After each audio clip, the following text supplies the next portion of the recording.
Spin, spin, spin. Here's CNN.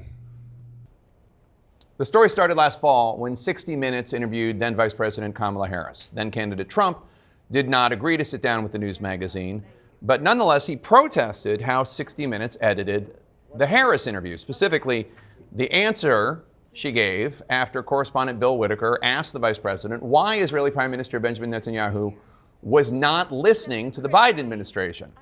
Now, in a preview clip that ran on CBS's Face the Nation Sunday morning, Harris was shown answering like this.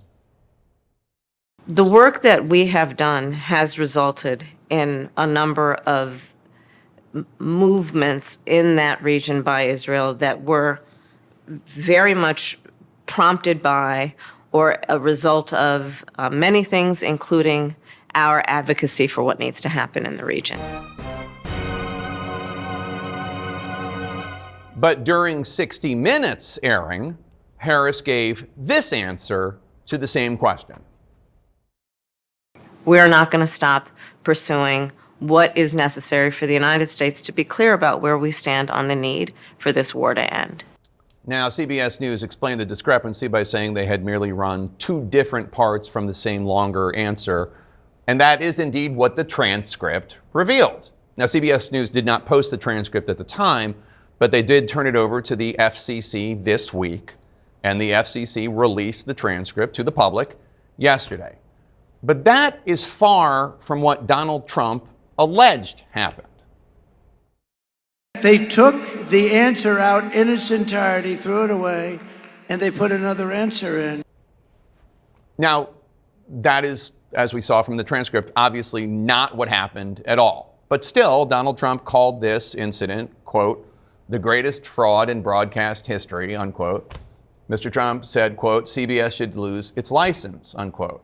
And then Trump sued under news distortion rules for $10 billion. Now, the suit is widely regarded by legal and First Amendment experts as, well, as one put it, quote, a frivolous and dangerous attempt by a politician to control the news media.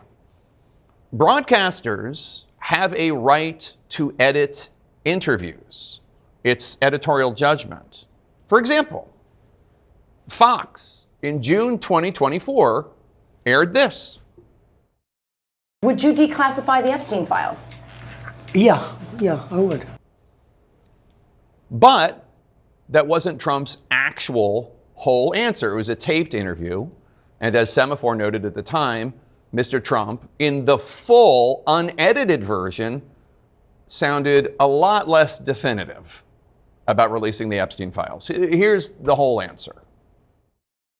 Would you declassify the Epstein files? Yeah, I would. All right. I guess I would. I think that less so because, you don't know. You don't want to affect people's lives if it's phony stuff in there because there's a lot of phony stuff with that whole world. But I think I would, or at least... Do you think that would restore trust? Help restore trust? Yeah, I don't know about Epstein so much as I do the others. Certainly about the way he died. It would be interesting to find out what happened there because that was a weird situation and the cameras didn't happen to be working, et cetera, et cetera. But yeah, I'd go a long way toward that one. Quite different, right? Now look, Fox had every right to make that edit. They're trying to explain that they can edit out what they want to edit out as they manipulate you. The mainstream media's days are numbered.